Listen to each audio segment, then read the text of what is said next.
Good evening, everyone. My name is Namibian, and I do not represent any organization that's just regular Namibian youth.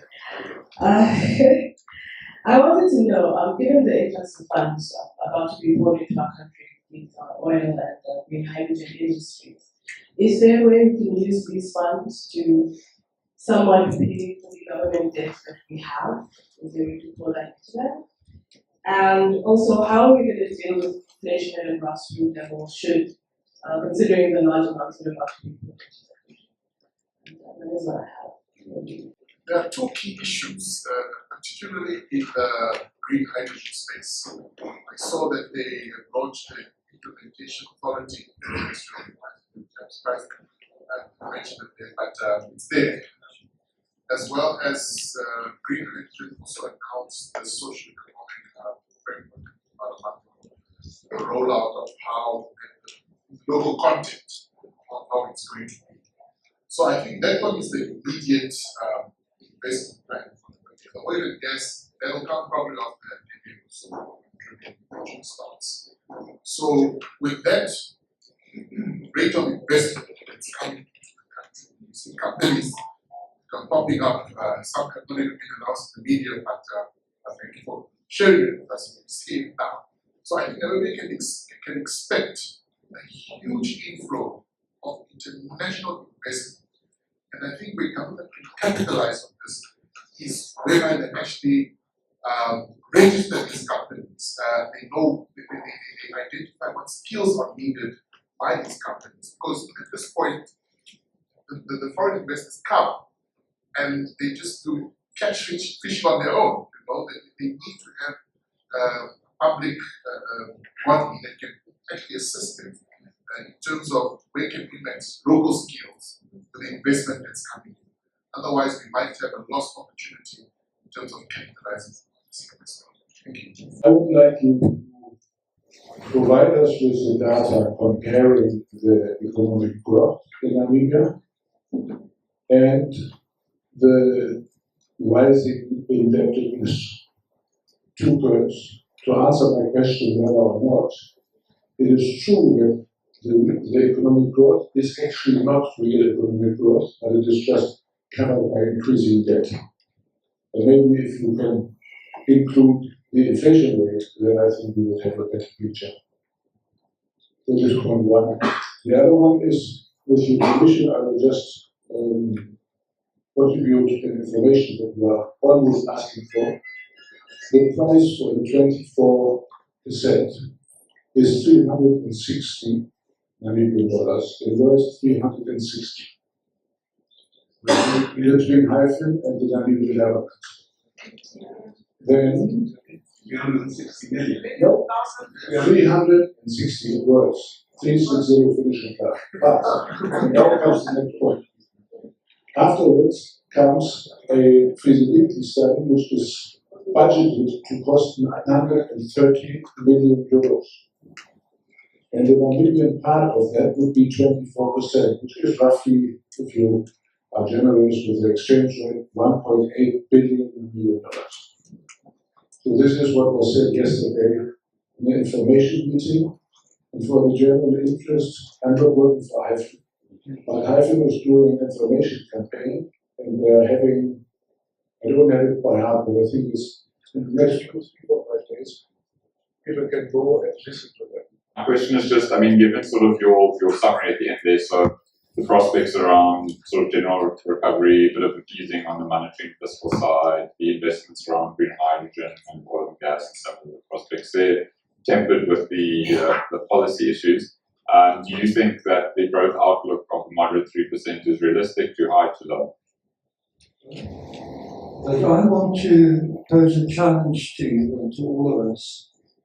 That is that if we superimpose the data from the Afrobarometer and other surveys, we look at social Namibia, we look at the political context in our society, we look at where the economy fits into that equation, this country is in deep trouble. And this is a matter of grave concern. Because the problem, quite frankly, is there is at the political level, there is a deep erosion in trust of politics more generally and of politicians particularly, and of certain parties and institutions. There's a decline in erosion of public trust in the way government operates, the way we need to deliver services, and so on. Secondly, there's this very naive belief in techno-nationalism. In other words, go to the big boys, get the guys with the big money and the technology, and somehow we will rescue the society. Well, at the level of politics, we see the politicization of ethnicity, we see the fragmentation of the Namibian society, we see more polarization, less cohesion socially than we've seen since independence. So, these are the contradictions. And then you have the language, the narrative of government. The narrative of government needs to be deconstructed. It's not doing what it says it's meant to do. We do not have pro-poor budgeting. We do not have it. We do not have a framework that is robust enough to deal with the social support nets that are needed to look after our population. But ultimately, morally, that is the principal responsibility of government. Not economic growth, not investment, but to protect the people and to look after the people. That's morally the fundamental responsibility of all governments. So I'm very concerned. I'm deeply concerned. I hear you, what you say. I think generally I respect, although I would disagree here and there, obviously. But I think what we need to do is we need to integrate this analysis with where are we as a society. That ought to happen. And it would be good for IPPR and others, not because I'm a trustee, to initiate this dialogue. We need a national dialogue urgently in Namibia. This country is falling apart, we are drifting. And it's not only corruption, it's not only individuals. We've lost social cohesion. We've lost the moral compass. We don't have it. We have no moral leadership left in Namibia. We have tenurepreneurs. We have hyenas, scavengers.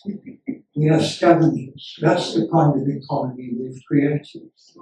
So, what you say, I take and I value and I appreciate. But there's much more to the story.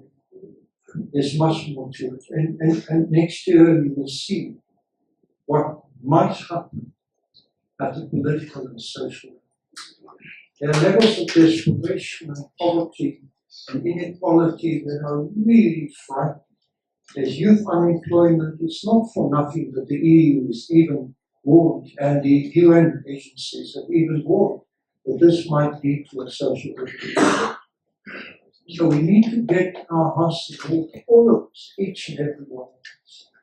Our health system is in crisis, our education system is in crisis, and so on and so forth. So those are the issues that I think we also need to factor into this equation. And then I think, we need to really ask the hard questions and bite the bullets that are tough to bite. Thank you very much. My name is Donald Kaiser. I am a reporter in the NBC newsroom and a producer for business and economic news on NBC.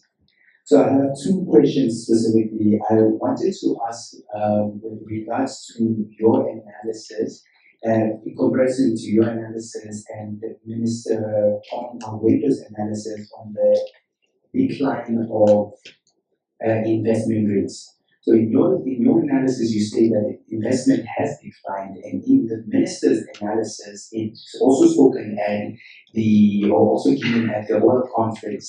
He stated, and even going as far as praising the president on the amount of significant investment that happened in Namibia.